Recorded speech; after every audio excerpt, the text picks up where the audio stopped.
Hi traders, welcome to this week's pre-weekly review by Trade Genius Group.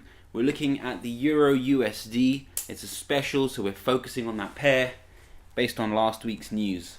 Before we look into it, just a quick recap, guys. Last week, obviously, the European Central Bank came out and unexpectedly hacked their rates down to the bare minimum now. So those rates are at 0.05%, competing amongst the world's lowest of interest rates. Obviously quite a shocking move there and had a dramatic effect on not only the euro dollar but also the euro equities markets and also pretty much most major instrument on the markets actually that are somehow correlated to or pegged to that euro currency. So without further ado, guys, let's look at the technicals now. Obviously it's been impacting a lot of other situations in the market. So commodities have continued to crash. Gold not proving as much as an attractive safe haven as in the past. US equities rallying non-stop, back retesting that 2000 mark again, and also the dollar proving pretty strong. So we're starting with the euro dollar monthly here, trying to find out really exactly what's going on the bigger picture. Obviously the euro dollar since the crash post 2007 has been on a general decline from 160 levels all the way down towards as low as 1.2 levels. We can see that the gaps from the highs to the lows have been getting smaller and smaller. That is initially 4,000 pip drops, then 3,000 pip drops, and then 2,000 pip drops, and now currently a 1,000 pip drop. We can see here a long-term inverse head and shoulder pattern. You have two shoulders I just marked in red and a central inverse head. So there is a possibility for a longer-term bullish move. But if we see this bottom shoulder losing shape as we are seeing at the moment, and if we see this current support level around about 129, maximum extent 125 broken to the downside, then perhaps this technical reversal trend, bullish reversal trend, will become insignificant. I'm just drawing you now the trend line overall there, capped at around 135, 136 levels for now.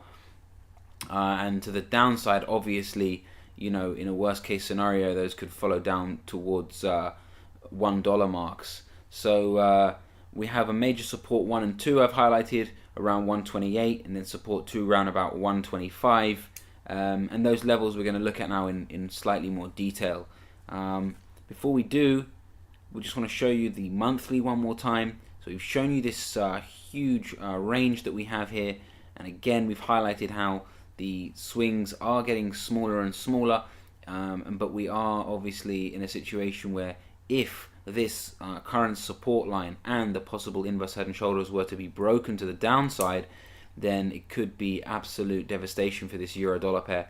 We could see it retreating all the way towards the 1 mark. So that's pretty significant.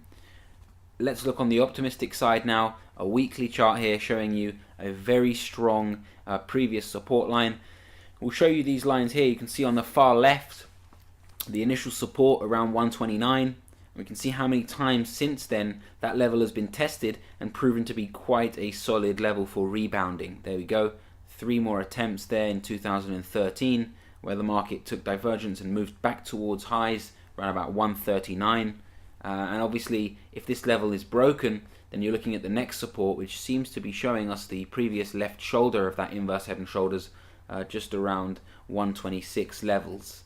So you have approximately a 300 to 200 at best range at the moment where that bullish side can go, assuming that the range is supported by the supports as it's supposed to be, and that the reversal takes place towards the upside. Here's that trend line again.